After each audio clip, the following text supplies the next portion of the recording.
I've been doing wildlife photography as a hobby for a good 15 plus years now.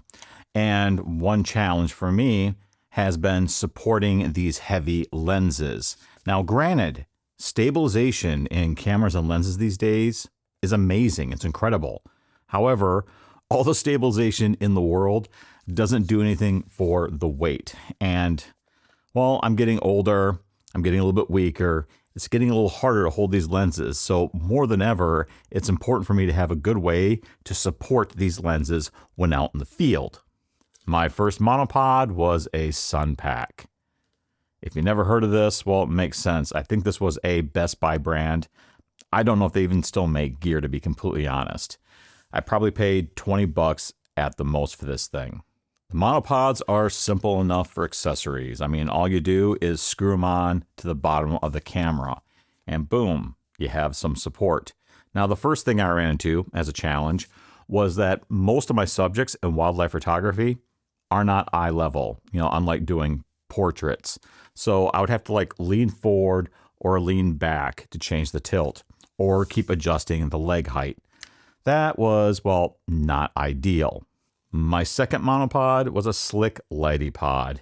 You'll probably notice the custom gaffer tape job on the handle. Shortly after getting this, because I did a lot of hiking for my wildlife photography and I would sort of use my monopods like a hiking stick, I noticed that the grip didn't stay in place. It would slide down the shaft pretty easily. So I've had this gaffer tape on for probably the better part of 12 years. This monopod came with a ball head, which gave me a little bit more flexibility to tilt the camera without having to really move the monopod. So that was definitely appreciated.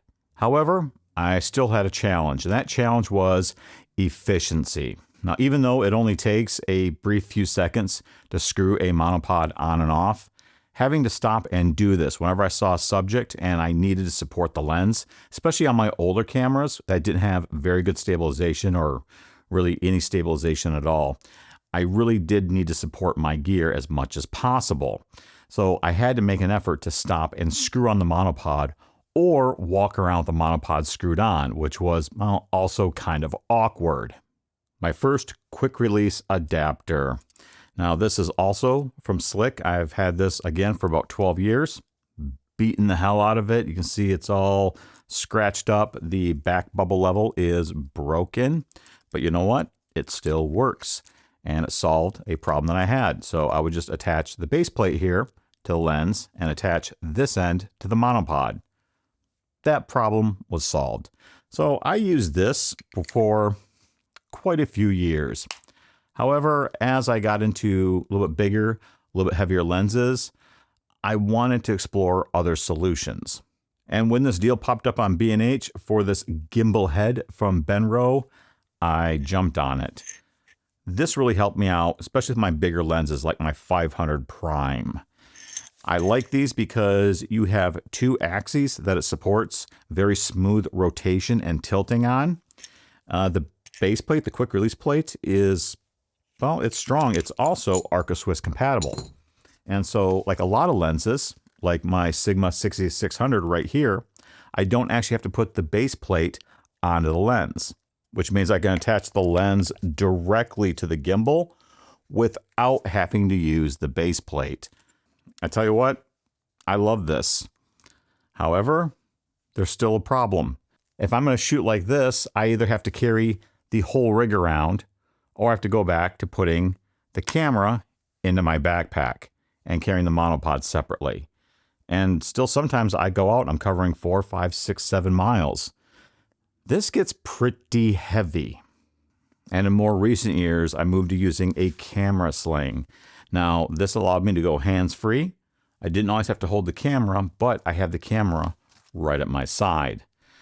Like everything else, nothing is perfect. Let me explain a couple issues with this rig. I recommend, when using heavy lenses that have their own mounts, to attach the sling to the lens. I don't think it's a good idea to attach it to the body. Then you have all the weight of the camera hanging off the body, and I do think that will have kind of negative effects on your lens mount over time. So if there is a mount available on the lens, I do honestly recommend that you use that. So what is one issue I've run into? Well, some years back, I was hiking through Yosemite National Park, going across the shore of the river, and I'm hopping over the boulders, and the camera is swinging on the sling. So what I did was I grabbed it, the lens, by the base to hold onto it to stop it from swinging. What I didn't realize was that my finger had pressed the lens release. So at one point, I jumped from one boulder to another, and I see my camera body go flying. It almost went in the river. I managed to save it, but wow, that really freaked me out. Like, you can't even imagine. I went online, I found these little tethers that I attached the base of the swivel, and I attached the other end to the camera. That way, if I'm ever like supporting my camera like this again, which I do a lot actually, I don't have to be outside. I could be at a sporting event, but I will usually hold on to the barrel of the lens.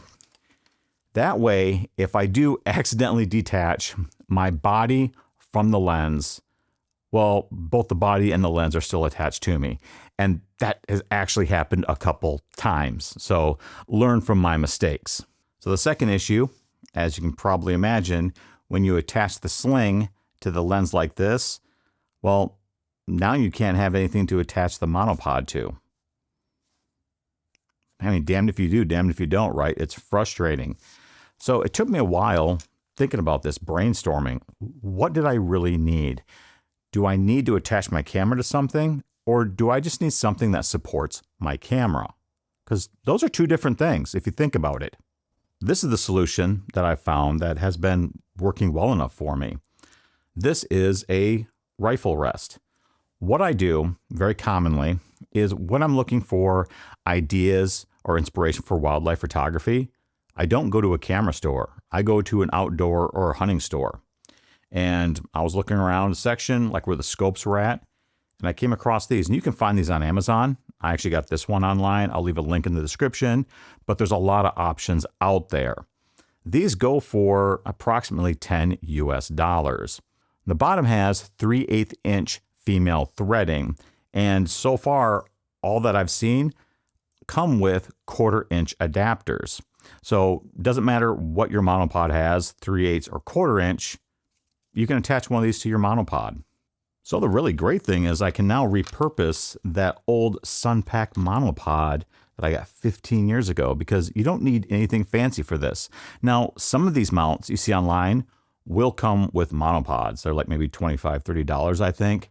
But if you're anything like me, you probably already have plenty of old monopods sitting in the garage or your closet. Like I had this one. I haven't used this thing in 10 plus years. And the past few months since I discovered this has been getting more use than the rest of my monopods. But it's been great. You know, I go out and I see something, and all I do is put the camera on it, just like this. I can tilt it easy enough. All of these that I've seen rotate. All right, they're not fixed. So you have the freedom to rotate around almost like the gimbal head. This is much lighter than the gimbal head. You don't have to attach the camera to it. I love this. I really love this. I'm probably not the first person that thought of it, to be honest, but I haven't seen this mentioned in any wildlife groups I'm in. I'm in a lot of wildlife groups on social media, and I've never seen anyone actually mention using a rifle rest for the camera lens. They're rubber coated, right? So you shouldn't have to worry about scratching your lens. I know photographers worry about that. I do have a lens coat cover on my lens, so I don't worry about it at all. But for me, this has been a great, affordable, lightweight solution. And I'd feel guilty if I didn't share it with the rest of you. So I hope this is good advice for at least one other wildlife photographer out there. If I have changed one person's life, I've done my job. Well, that's all I have for this video. If you found the content of this video useful, You don't have to smash the like button. You don't have to click subscribe. You don't have to click the notification bell. I really don't care, to be completely honest.